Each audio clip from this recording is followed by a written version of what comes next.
As we're welcoming in our Facebook Live audience, I'm making sure that Facebook is up to date. And I think we've just got a couple more people joining us along the way. We're glad to have everybody in there. And if everybody could mute your mics, except for the panelists who we're going to be engaging with in just a moment. Let me introduce myself. If you're joining us for this, our final Restorative Justice Forum before Election Day. It's really been a pleasure to host these events that are great discussions for our entire community, whether you're engaged with us in a more passive sense on Facebook. Thank you so much for joining us. Thank you for sharing these discussions that are so important for our community as we expand our understanding and expand the connections of justice to our community and to many other issues that we face in real life every single day. I am Ben Pogue. I'm a candidate for 9th Circuit Solicitor, which is in Charleston and Berkeley counties in South Carolina, just in case you're from out of town. But one of the things we like to mention in that we prioritize safe spaces for communications, and we want to have a rich discussion with all kinds of different perspectives shared. We don't have any endorsements that are part of anybody's being here, whether somebody's a panelist or a participant. That should not be construed as an endorsement of any ideology, of any political standpoint, certainly not of any candidate. Our goal is to inform the public with a rich discussion. I'm so glad we've got tremendous guests here today as our panelists, and we've got a bevy of great participants too. If you're in the Facebook Live audience, you'll notice that we have a pretty vibrant discussion for about 40 minutes or so. Then we'll separate out into breakout rooms, which the public on Facebook Live is not able to see. But again, that's part of our prioritizing safe spaces. So we want to have some conversations in those breakout rooms that are private, where people feel secure in being able to voice their perspective. When we rejoin everybody, now I'll be there for the entire time for the Facebook Live, and our breakout guest, AJ Davis, will also be joining me. But when we rejoin, our panelists will share some of that discussion that they feel that they can, that's not confidential. But regardless, it's a great opportunity for everybody to get involved. And even if you're on Facebook Live, please feel free to comment. We're going to have some links for you and great information. Let me introduce, much more important than me, our panelists. And I want to start with a good friend of mine. If you have been on our Restorative Justice Forums before, you know he's a guest that everybody wanted to hear more from. He's my friend who, yes, I know as Bobby from back in high school, but who is Dr. Robert Brown, PhD, and chair of the Criminal Justice Department at North Carolina Central University. Dr. Brown, thank you for joining us. We're also joined by Dr. Annie Andrews, who's a medical doctor, a board certified pediatrician, a gun violence prevention researcher and advocate, and a member of Moms Demand Action. Dr. Andrews, thank you for being here. I might slip up and call you Annie from time to time. I apologize for that. And Adriana Pentz, who is the Director of Community Partnerships at Tempest, which is an evidence-based digital recovery program for alcohol use disorder, also known as AUD. She also works at the intersection between mental health and addiction, which is so important when we understand how that interacts and is interwoven with justice. Ms. Pentz is also an Everytown Survivor Fellow. Adriana, thank you so much for being here and for sharing your perspective as well. So let's get into the discussion. I'm going to ask a couple of folks, our panelists, to unmute. I think, Bobby, you're already unmuted. And just to give you a little bit more information on this particular program, what we're discussing is Restorative Justice Forum, 3 words: equity, data, community. And there are a lot of reasons that we got into it. We actually talked 2 weeks ago in our last forum about really sort of maybe labeling it as public health, but it's so much broader than that. And equity is a big part of everything that we do. Data and the public health aspect is a huge part of what could be the notion of 21st century justice. We hope that it is. And community is really where a lot of information comes from. And those are the real lives that are impacted by folks. So let me start with Dr. Brown, if you don't mind. And our panelists, you know, feel free to jump in on any discussion whatsoever. We want to, like I said, have a very rich discussion. So Bobby, let me start here. We've got a justice system that in its current incarnation is being questioned because people see results that don't match reality. Things don't seem to be working. Mistrust is a big part of the public perception about our justice system. And we also see a justice system where there's tons of discretion. Now, there's been focus on police, but there's also a lot of discretion judgment with judges, prosecutors, solicitors, district attorneys, et cetera.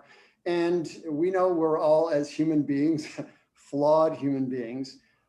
So how do we use notions like equity, things like data, and the idea of community to create a better system that more accurately gives us results that reflect reality? That's a big question, but I thought you're a pretty knowledgeable guy. Let's start with that. No problem. First and foremost, thank you for having me again. It is truly a pleasure to be here with everyone and to share thoughts. I encourage everyone, please think of me as just Bobby. Dr. Brown is what I happen to have chosen the path for a living. We all know things, and this is such a timely topic because we are today in such a data-rich environment. It is wonderful. And part of the reason why I'm encouraging, think of me as just Bobby. Anybody can go out there and find data, good data, develop a more comprehensive understanding of the issues. And that is important. That is a key reason why we need to continue moving forward when it comes to this concept of data and informed decision-making. Access to data creates spaces and opportunities for not just decision makers, not just researchers and decision makers to play with things and discuss things. Better access to data and quality data is empowering people at the grassroots level to make their case. And I say make their case because we're in a time today where more than ever, we need to be able to prove it. To move things along when it comes to allocating resources, to compel people to make decisions. It's not just an emotional appeal that we have to rely on today. We have to use data. We are seeing data being used more and more to illustrate the point. And one of the things that I really like about data can reveal things that have been happening that people have been talking about for a long time. The inequities, the disparities. Oh, I did not know it was so bad until someone showed me some data. In this conversation, because data is oftentimes synonymous with statistics, I always tell people, remember, statistics are just two or more pieces of information put together in a certain context. We need to be wise in how we look at data, because people can take two or more pieces of information and make a bad statistic. People can be manipulative with data. And that's why I think it's so important for us to have conversations like this so that we can have a better understanding of our data points. And without sucking up too much more airtime, we also need to understand that data is not limited to raw numbers and statistics. Data also comes from understanding people's stories, people's lived experiences. And we need to understand how that too should be treated as data. And Dr. Brown, the data, a lot of what we see shows us that there is bias, that it's a real thing. It's not just something that people are coming up with. It's interesting that the Post and Courier did a survey for candidates a couple weeks ago, and they were saying, well, now there's this new focus on racial equity. And I said, I don't think it's a new focus. It may be a new focus for people who largely look like me, who were choosing to be unaware of it before. But the data has always been there, and it seems like it's reflecting the reality that we always should have seen. Agreed. I think I'm looking forward to the rest of this conversation because I think we're going to talk about public health. We're going to talk about mental health. And there are things that people think that they know, but when you're able to show them numbers and you're able to show them information in ways that is highly credible, it changes the dialogue. It changes the decision making. Yeah, and speaking of things that maybe people don't really know and need more data on, it's victim and survivors' experiences. And Adriana, Miss Pentz, I'll call you Adriana if that's okay.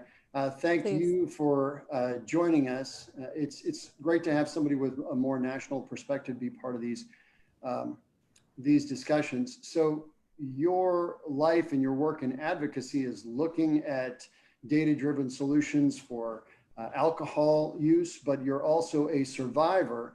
And there are things that the public just doesn't understand about either of those realms. Can you give us more perspective about what your experience is like and where you see the intersections and where they're going, how they can help us? Great question. And I also want to start by just saying I'm really grateful for this opportunity to be here tonight. And I'm so excited about the conversation ahead. There's a lot in that question. I think first and foremost, I'm a survivor because I lost my brother to gun suicide 3 years ago. He was 30 years old. And it was a horrible experience, a horrible tragedy that I went through. And he was suffering tremendously from his own battle with addiction and mental health. And so I think that, the role of survivors and victims in conversations about data and change and justice is so important because it gives value to the lived experience, and it gives power to the storytelling of what people go through when they are coming in contact with either individuals or their own struggles with these issues, whether it's mental health or addiction or the combination of both, or any other mental health challenge that, quite frankly, a lot of folks are facing right now. And I think that we live in a really difficult time, a time when obviously we're all being touched by this pandemic. We're all being touched by the economic situation, the stress of the election ahead. We're all facing vulnerabilities that we've never faced before. And when we think about, this need to come together and to create solutions, a lot of that, our ability to do that oftentimes happens when we can come together and connect as humans and tell stories. And what I love so much about storytelling and the power of lived experience and having individuals have the safety and the freedom to speak openly about what they've been through, what they've experienced, is that not only do other people provide that safe environment for individuals to share, but we have the opportunity to bear witness to these stories. We have the opportunity to understand compassion and to develop a deeper sort of understanding of what it means to be human. And I think that connection piece and that storytelling component is so critical when we start to think about how we can create better solutions for like some of the really big struggles that we're all sort of facing. And you mentioned being human. I mean, it seems like that should be the beginning of the discussion, but it seems like it's also something that's maybe lost a little bit. We had a forum earlier this year when we talked about decision making, and there are some really tough decisions. We have to understand how mental health works into some people's decision-making process. We have to understand how physiological conditions, especially when it comes to use of drugs or alcohol, can change somebody's decision-making process. How do we intertwine those real-life perspectives and become informed by data in terms of how we treat people who are going through those life challenges? Yeah, that's a great question. I mean, I think it's really important to look at the whole picture, and I think I love what Dr. Brown was saying about the importance of data. And I love the point that, storytelling in and of itself is also a data point. But, context and history is so critical when you're thinking about moving forward and creating solutions. And I think, let's be real, when you're thinking about substance use or mental health, there's an incredible stigma attached to that. We like to label individuals as being an addict or an alcoholic or somebody who suffers from addiction or somebody who's done something wrong. We like to define people by one or a few set of actions that they take in their life without understanding the full context of what they've been through, without thinking as far back as some of the trauma that they've gone through, the intergenerational trauma maybe that they went through, or some of the childhood experiences that they went through. Everything sort of leads up, like every decision or action comes from something in the past. And, you know, to be able to paint that full picture, to be able to connect as human beings and to understand, you know, sort of more of the black and white data, and then also sort of like the storytelling component and the human connection, I think we have a better ability to make decisions for how to help individuals heal. Because ultimately, I think that's what our goal is, to help individuals heal for them and for the community that they're in. Yeah, it should be. Our colleague, Dr. Brown, sometimes talks about, Dr. Brown, I'm going to pin you on this a little bit later, that it doesn't do a great job of healing when we incarcerate people, especially, Adriana, as you seem to be alluding to, at least in part, when we've got real people going through real life situations who need healing, even if they're offenders, even if they've got physiological challenges, mental health, substance abuse challenges. And inevitably, another thing you mentioned is childhood experiences. A lot of people who we imprison or who intersect with the justice system, either as victims or offenders, have kids. So that's part of the reason it's so important to have Dr. Andrews on with us this evening. And Adriana, you talk about the storytelling, the life experiences. Pediatricians actually get histories from kids and their families. Dr. Andrews, can you tell us a little bit more about why it's so important to understand what's happening with kids and their families, to understand what kind of trauma is out there and what we need to heal? Yeah, thank you, Ben. And thank you also for having me here tonight. I'm really happy to be listening to you all and learning from you. So I think that's a great question. And it's something that's gaining more and more attention in the pediatric literature, this concept of ACEs, or adverse childhood experiences, and how those impact children and their physical development and their mental development for their whole lifetime. And so it is critical when you're treating a child as a child healthcare professional to have an understanding of what world they're coming from and what their background has been and what their experiences have been, because that plays directly into their physical and mental health, which are both so critical. So, you know, I work with a lot of medical students and trainees, pediatric trainees, and we have taken a really strong focus on before they even start their pediatric residency, we are drilling down to them the concepts of equity, equality, and justice and equity, because that lays the foundation. Because when they enter a child's room, they need to understand the inequities those children have faced to lead them to where they are today. And when they're interacting with that child's parents, they need to have an understanding of what the lived experiences of those children have been. And I like that Dr. Brown talked about, you know, really both like quantitative data, the numbers, and qualitative data, and the storytelling aspect. And we have this great group of medical students, and some of them recently approached me kind of wanting to tackle some of these issues. And so we're just starting a research project where we're going to be talking to Black adolescent patients about their experiences of anti-Black racism, because we understand that before we can even know how to approach them in a healthcare setting, we need to listen to them and we need to understand what they're going through. And so it's a really an exciting time to be in healthcare, as all of these issues are coming more to the forefront and we're sort of diving deeper into them. And Annie, one of the things, you know, a great book that mentioned this is The Broken Ladder. If anybody's gotten a chance to read that, we'll put a link in the chat line. But I was also reading recently about the physiological effect that inequity has on people. That's discussed in The Broken Ladder, but also I think that there have been some studies from the AMA, or American Academy of Pediatrics, that actually show when people are in poverty, when kids are in poverty, their hormone levels are sort of screwed up. They reach puberty earlier, more apt to do risk-taking behavior. Can you comment on some of that kind of stuff and how it can inform us about where we need to concentrate our resources to help people along? Yeah, so I mean, all of these adverse childhood experiences, or even just the experience of chronic stress related to experiencing racism, experiencing violence in their community, we know that those experiences raise cortisol levels and have very detrimental physical health effects on children. What we don't really know, researchers are trying to understand like how deep those effects are and how they impact children for their lifetime.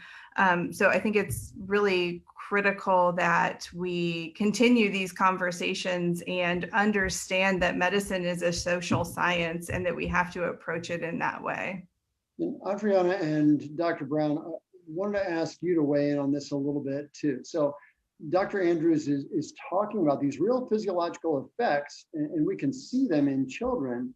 How much in your fields of expertise do you see an ongoing collaboration or cooperation between public health and data and the justice system, which is where a lot of kids who have these experiences end up? How much are we really diving into that? Enough? Not enough? I think it is increasing, or something. I know it is increasing in focus because through data, we are understanding better the path. Some of you may be aware of a type of criminology called life course criminology. Criminologists have increasingly recognized that things that happen early on in a person's development, to include their physical environment, that some of those factors are related to delinquency, addiction, the inability to avoid certain types of victimization. So the socio-biological environment is a real thing. It's also when you start talking about public health, crime, criminal justice, you're talking about the intersection of two very large fields that create opportunities for addressing issues in ways that we haven't thought of. Early on in my career, I was able to get a grant from the Robert Wood Johnson Foundation to look at fear of crime as a barrier to outdoor physical activity. If people do not feel safe in their communities to walk, hang out in playgrounds, engage in more physical activity, then there's going to be a higher, stronger barrier to physical activity, which will address obesity, diabetes, other health-related problems. Translation: if you can't walk in your neighborhood, or if you perceive you can't walk in your neighborhood community because it's not safe, that's a public health problem. For years in my career, I only thought of it as a criminal justice problem. And I was fortunate enough through an organization like Robert Wood Johnson Foundation to get funding to look at that. And if you do internet searches on public health and criminal justice, you will find that there is a whole cast of researchers looking at issues like this. As we have talked about people being incarcerated, imprisonment does not do a lot of good things for people's physical health. We often talk about the mental health issues or aspects of confinement, but it's kind of hard to do aerobic-like exercises when you're locked up. It's kind of hard to control your diet when you don't have the ability to pick your food. And many of the things that we see in communities, such as food deserts, are also correlated with other social problems, crime being one of them.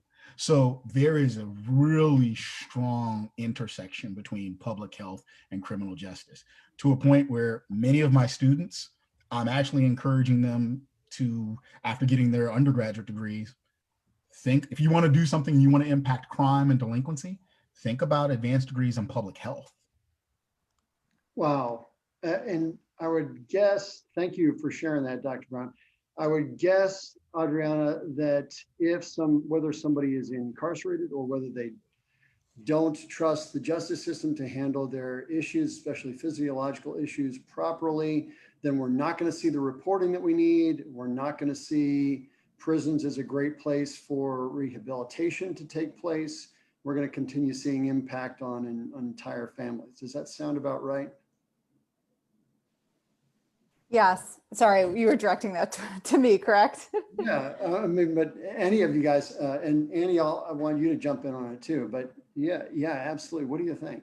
Yeah, definitely. I mean, and one other thing that's just like top of mind as we're having this conversation, because I do a lot of work with women in the perinatal period. So women that are pregnant and then that are diagnosed with postpartum depression or anxiety, and then also, you know, women that are dealing with addiction on top of that. And, you know, you want to talk about another area where people are not getting the help that they need, both adults and children, it's in that period. So you have I mean, we have one of the most horrendous maternal mortality rates in this country. And you have women that are rates of, American women, I would guess, right? I'm sorry? Especially for African-American women. Yes, and those rates are even higher for women of color, especially African-American women, absolutely. So that's one issue. And then, and even under that umbrella, you know, you have medical complications, and then you have suicide that's happening because a lot of new mothers are feeling the weight of being overwhelmed in their role. And when women are finding themselves in trouble in this early period of parenting, there is a tremendous fear that if they speak up and they seek help, that the system is going to take their children away. And so because of that, you have so many women that are suffering in silence. And when mothers are suffering in silence and not getting the help that they need, that's when it starts for their children. They're not able to care for their children in these developmental years. And, you know, of course, Dr. Andrews can speak to this more than I can, but like those first few years are so critical. That's where the problems start to bubble up. Yeah, and it sounds like the parents are not necessarily incentivized by the system to get the help that they need. And then, of course, we're in a situation where, like you said, it falls down to the kids. Annie, what do you see from kids? How much can you pick up? Can somebody like you, a pediatrician, somebody maybe who's involved in the mentoring community, people who are attuned to kids and the effects on them, what do we see that the regular public doesn't? Well, so I'll say that we see a lot of this firsthand, exactly what she's just describing about maternal mental health and its downstream, and poverty and exposure to crime and its downstream effects on children. And what is so frustrating as a child healthcare professional is, so a lot of times we identify problems, but we have insufficient resources to help, or we have policies that are standing in the way of us helping these families. And you asked sort of a broad question earlier about like, how are we doing? And from my vantage point, like until our society chooses to focus on children and children's health and creating policies that affect and protect children, we're off track. And as soon as we put children at the focus of what we want to do, we will go back on track and kind of get back to the society that we want for all of our kids.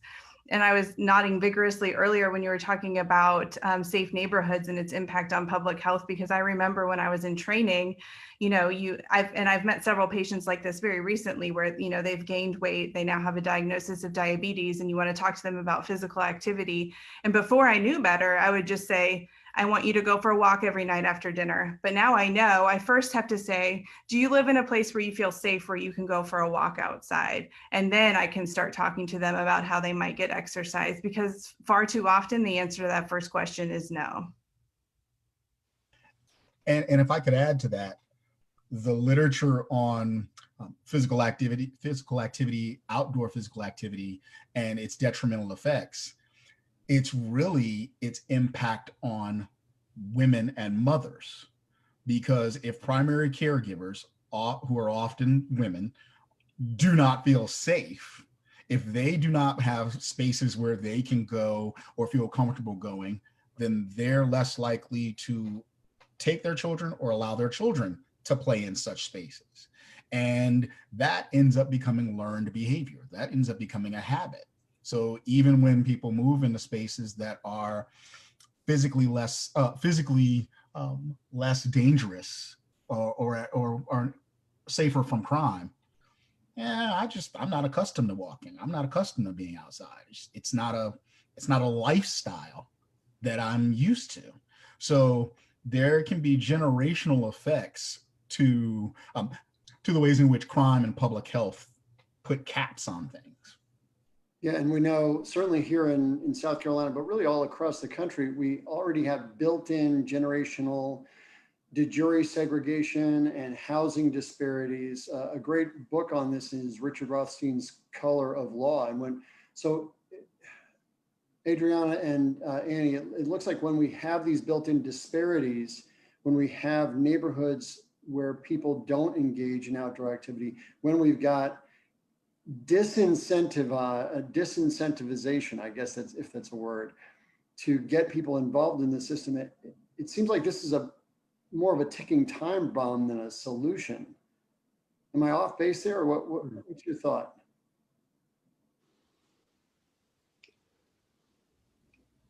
I mean, Ben, I I think, want to. Yeah, go ahead. no, go ahead. All right, this is Duke Hagerty here. We were Haggerty, talking about the doctor. generation, Yeah, the generation situation, and there's all these this information that's come out in the last 5 years about how this is affecting the DNA, and we're always concentrated on the DNA and how that went from generation to generation. But now that has to do with methylation types on the borders, and then just the studies are now showing just 3 significant stress incidences can permanently alter a DNA. So this is the kind of this is what, and it goes back to what Dr. Brown was saying and Andrew about the generational thing. These are very, very real problems, and they go right down to our genetic core. I don't know how more serious we can get. I mean, that's it. yeah, and it doesn't sound like we're handling those kinds of things particularly well, and particularly in the realm of mental health, I would guess, and how, you know, we've got people in regular neighborhoods. This is the community part of it. When we talk to people, we know that they struggle, and a lot of people self-medicate. And Adriana, how much experience do you have? What's your perspective on how much that plays into issues that somebody may have with substance abuse? Specifically, like their vulnerability to mental health? Yeah, and how does it play into somebody's ability to recover? And I mean, you're the data person on alcohol recovery. If there's maybe that's not the best way to put it, but how do we do this better to give people a pathway to success in rehabilitation?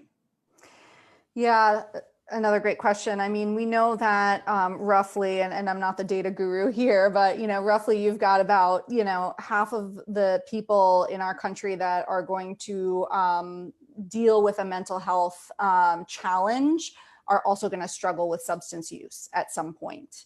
And there's a very big spectrum of substance use, but you've got about 52 million Americans that are somewhere on that spectrum of substance use disorder. That's an enormous number. And the treatment options that are available to people right now only sort of offer solutions to about a very small percentage of those people, and only about 2% of those people are accessing those solutions. A lot of those solutions, like inpatient, outpatient facilities, are incredibly expensive and cost prohibitive, especially if you're talking about communities that don't have the financial resources. So it really is it's a very dangerous mix of the two. And yes, most folks that are struggling specifically with depression, anxiety, tend to isolate. And then once you start to isolate and you are finding yourself without the resources, and resources could be community resources, friends, family, you know, treatment options, that's when the sort of substance dependency comes in. And then layered on top of that, you have, you know, the time that we're living in now, where we're all literally unable to like leave our homes. So we're seeing a lot of these numbers skyrocket. And the solutions really, I think the most effective solutions are sort of looking at the dual diagnosis, or the two issues that are occurring at the same time, both the substance dependency and the mental health issues. And then the most effective solutions are also the combination of getting sort of some level of professional treatment and the community support around that to set a foundation for a successful recovery.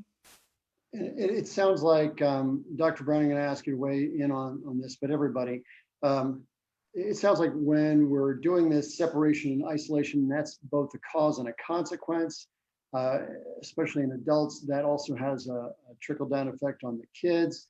Dr. Brown, it doesn't sound like the typical tool of incarceration is always best there. And it doesn't sound like we're really using the data on the effects on children to inform why we sentence, for how long we sentence, who we sentence, or really, it doesn't also sound like we're really looking at the ramifications of the justice system and the sentencing itself. What's your thought there? I agree with what you just said, or the framing of the question. I believe that some things are getting better in that we are increasingly paying attention to the collateral consequences of some of our criminal justice policies. What happens when you start looking at things at a neighborhood or communal level and you start seeing significant rates of segments of a population being incarcerated. I do want to use this moment to touch on something that Adriana said early on in this discussion. We need to, or what it made me think about, we need to be very conscious about the data and the labels that we use when we're talking about things in terms of data. How we label things, how we classify things in terms of data, how we code things can matter a lot.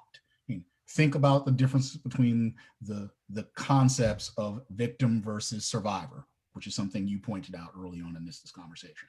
Think about the difference between felon and justice-involved individual. Think about the difference between justice-involved individual and system-involved individual. Think about how those circles change and who might fall under those classifications. And then what would you do about it? What happens when you find out that, oh, and to even say system-involved individuals, does that include just everyone who has been processed and might be on probation and they've never been confined? To be in a jail, you can receive a sentence of less than a year versus someone who has been to prison. So people's justice involvement can vary to degrees and vary over their life course.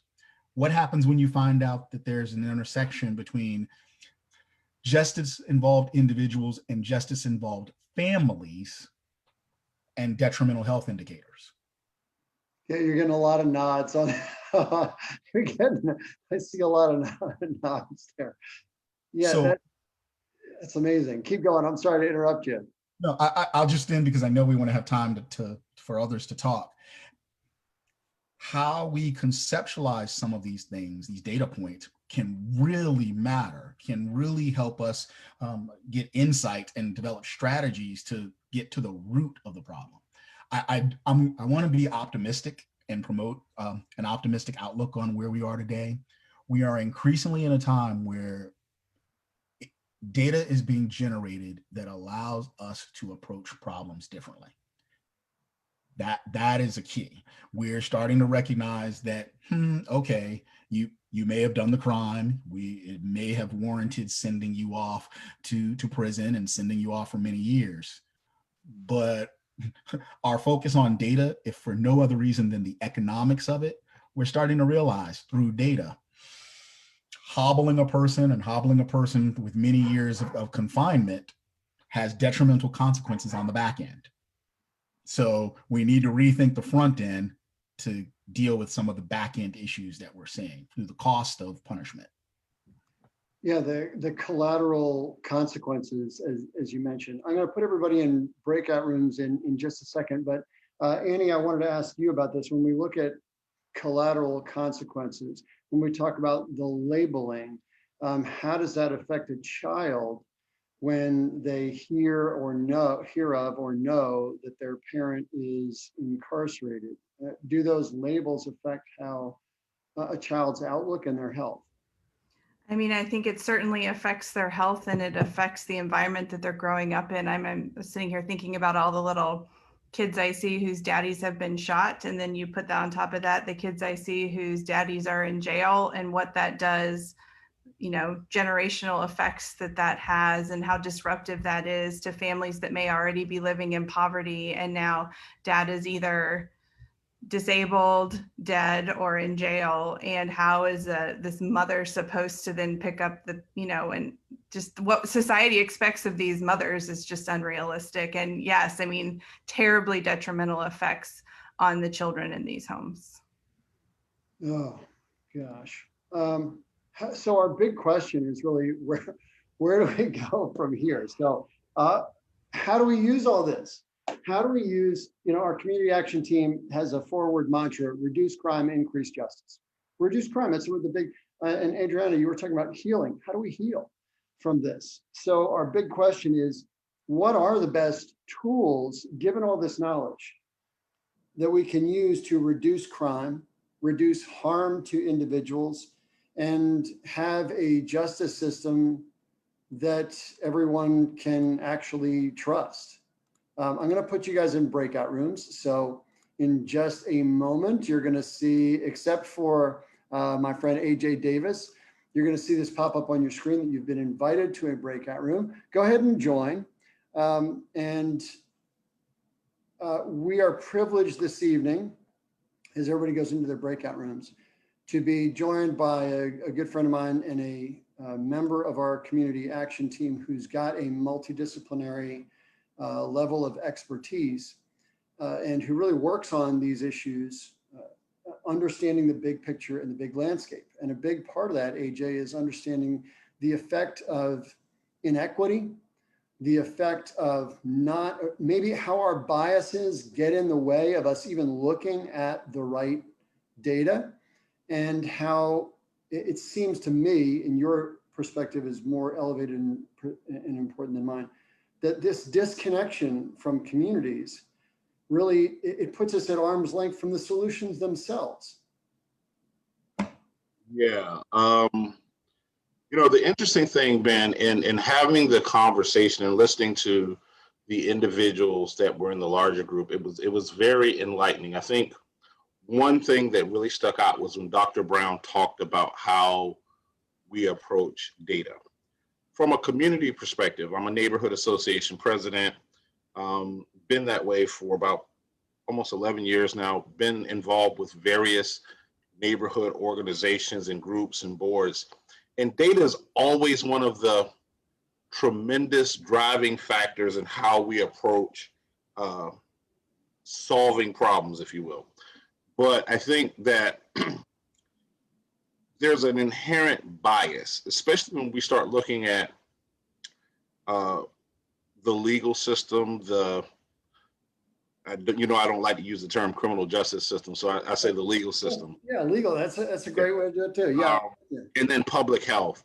It can be overwhelming how challenging it is when we start dealing with disenfranchised groups and communities, and even what we think of as communities, because a lot of times people put it into the box of a geographic area, but it can be a community of collective experience. So the poor community or low income communities, which can be both geographic and collective experience. Recently released offenders or individuals with criminal records, okay? That's a collective experience, that's a community. And the data that we associate with these groups or how we use that data is often very telling. I think that sometimes we use it as almost a punitive measure of how we as a society will choose to interact or choose to assign value to those individuals.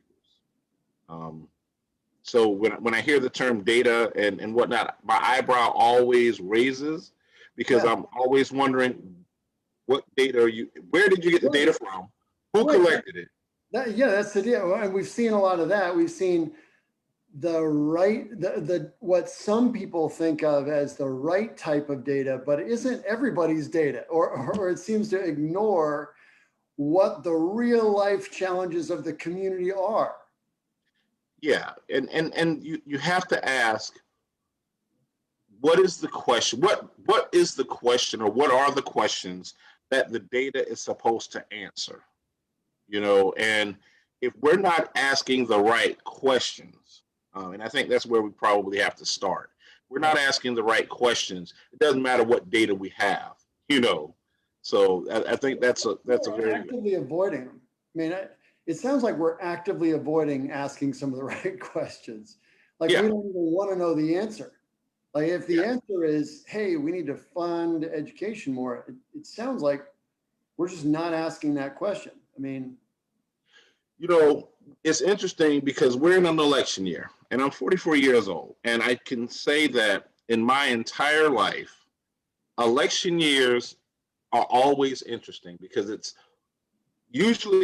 always been politicians, depending upon the office. They run on campaigns of fighting crime.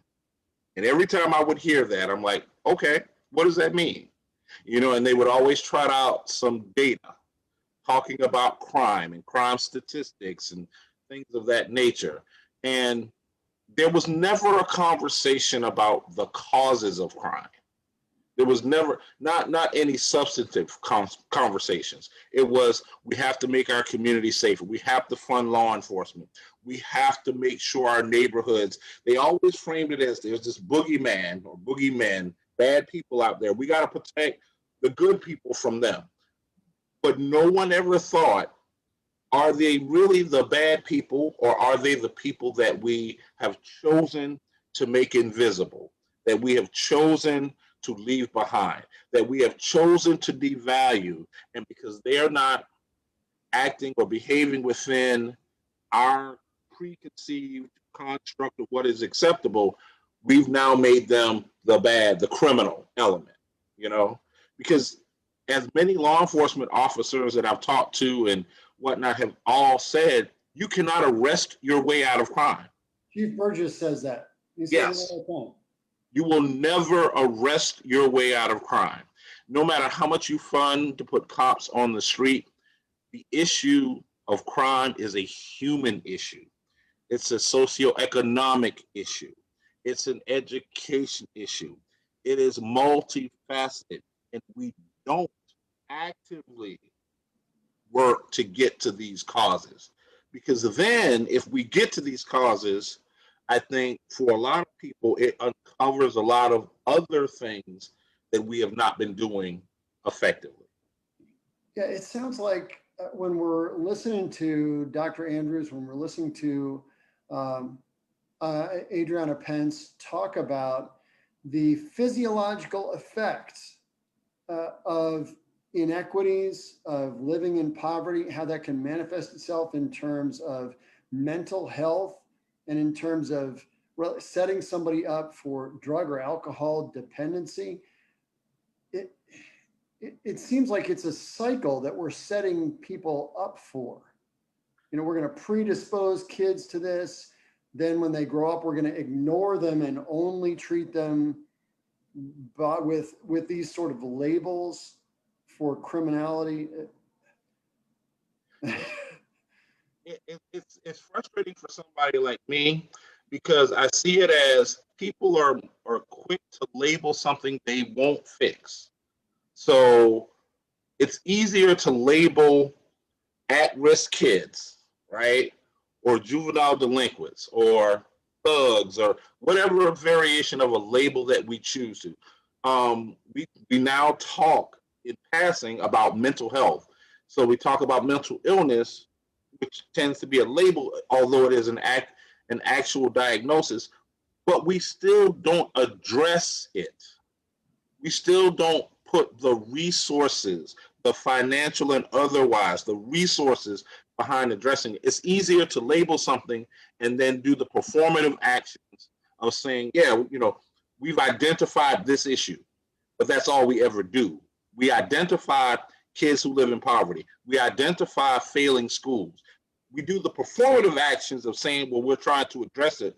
But in actuality, in my opinion, all we're doing is trying to use a brush to kind of wipe away those that we don't want to see anymore. So we move homeless people out of neighborhoods, Right. you know, because we want to say that we're addressing homelessness, but we don't ever ask where they go. Yeah, I mean, it's a shell game. So how much does the fact that all these different facets of our society are siloed, that they're shut off from each other. How much does that contribute to preventing us to get to the solutions we need? It is one of the largest contributing factors. It is absolutely, because one group can say that they are not aware what another group is doing, and we have oftentimes duplication of work. We have a disconnect from an actual longitudinal progression to get people where we say we want them to be. It is absolutely. And what it creates are these environmental pockets where people are not getting the comprehensive help that they need, and organizations who may be doing good work are oftentimes under-resourced, so they're not getting the full brunt and are able to deliver the full brunt of support to address these issues. So yeah. So it's like there's built-in plausible deniability. Absolutely. Piecemeal solution. Yep. It's like we're giving. It's like that trial product. We're going to give you the trial version, but we're not going to fund the actual, full brand product. That's what it is.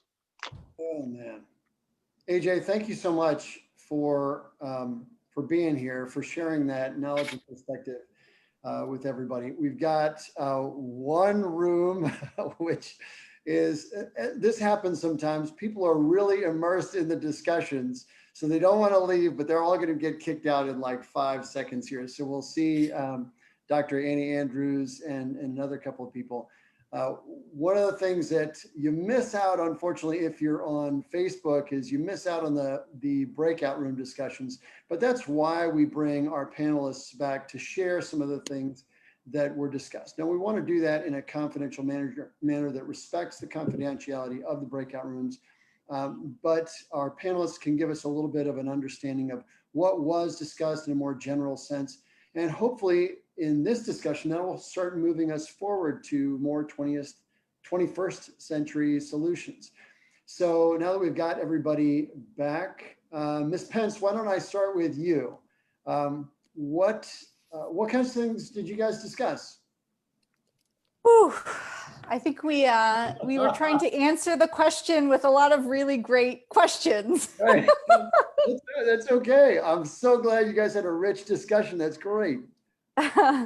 I think the topics that came up in our group, first and foremost, there was just some acknowledgement that, the discussion about labeling was really important, and thinking about that sort of piece and how we look and interact with people. And one thing that was mentioned too is that somebody had shared, or somebody had heard from an individual that was formerly incarcerated, and was talking about how in understanding lived experiences, connecting with other individuals that are connecting individuals who are currently incarcerated with formerly incarcerated individuals, because they are the subject matter experts, and the importance of like who we look to as being the quote unquote experts, and what makes them the expert. And then we were also, we sort of posed the question of how do we bridge this, like bringing together the qualitative and quantitative data, like the storytelling, and then like all of the actual data to, find harmony in that, to look at solutions, and sort of ended there. Yeah, that's great. Maybe that's maybe it's a bigger part of what we should be doing, is finding ways to, and we've got great criminologists out there, finding ways to translate life experiences into data. Who we should ask about this is an expert in criminal justice who runs that criminal justice department. So Dr. Brown, what was your breakout room like, and lend us your perspective? Nice shameless plug, Ben. Nice shameless Thank plug. you. We talked about, I think, some more private matters, but I feel comfortable summing up the recognition that within our own lives, our own families, mental health can be very real. And we ended with a point of, we need to make sure that we have data and we pass that data on within our own families. It's not uncommon at all for people, for a variety of reasons, to not know the physical or mental health history within their families. because of broken families, because of silence, things just people don't want to talk about or acknowledge. And that too is a form of data. So we closed by reconnecting to data and the complexities of everything we've talked about, but more at an individual level. Yeah, it's so hard sometimes to have those real family discussions and to pass on that. Adriana, as you mentioned, the stigma that people deal with. But ultimately, I'm going to segue to our last panelist. All of that does have an effect on kids, and which is a major group we're trying to keep on track. It seems like that's sort of the pound or the ounce of prevention that is later on the pound of cure. So Annie, you guys, it looked like you guys were really engaged in that discussion. I feel like I kicked you all out of the breakout room. So tell us a little bit about your discussions in there and help us round this out. Sure. So we sort of talked about two major things. And one is sort of the framing of mass incarceration and its effect on families and children as a public health problem, and how, you know, we're finally getting there with gun violence and talking about it as a public health problem and engaging public health and healthcare professionals. And maybe that's the approach that needs to be taken to really shine a light on the problems with mass incarceration. And then, you know, what I was saying earlier about bringing the focus on the child, and that's a way to really get people's attention who might not pay attention to an issue if you were just talking about a bunch of 25-year-old men. But if you talk about the effects on children and children's health, that maybe that's a way to sort of gain traction. The other sort of big thing we talked about is just sort of like the deep biases and inequities in our current criminal justice system, and how a lot of that is related to a lack of diversity in the seats at the table and the people making the decisions, and that it's going to take a lot of time to heal those inequities, but just how unjust that is and how it's just going to sort of perpetuate this like generation after generation of inequity. Yeah, and maybe the data, maybe translating those life experiences into data, and maybe, as AJ was talking about, being more connected, these different neighborhoods, sectors of our community, that can all be part of the solution. So real quick, we've just got a couple minutes left. Adriana and Bobby, if you don't mind me calling you Bobby, Annie, can you each give us a quick closing thought? This is our last Restorative Justice Forum before the election. Closing thought on your perspective and where we need to go to use all this. Bobby, I'll make you go first. You're the professor. You're used to lecturing. You know I'm shy. I know. I want to say something that I say as often as I can to my criminological peers. We need to keep in mind that many of us make a living off of Black and brown data points. Many of us make a living off of data points that reflect the poor, the marginalized. Even when we do not think that we are talking about particular groups.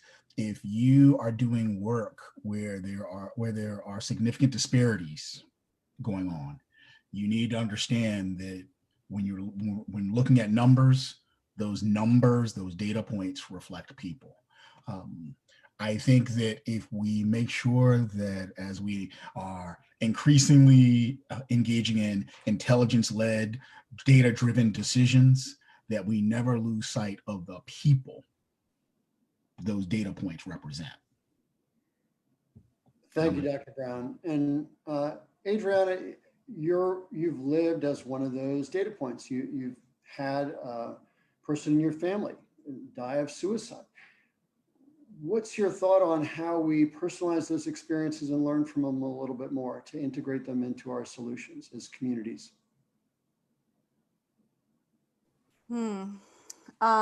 Great question. And I think just building off of what Dr. Brown said, just remembering that these are human experiences and these are individuals, and these are, there's a story behind every person.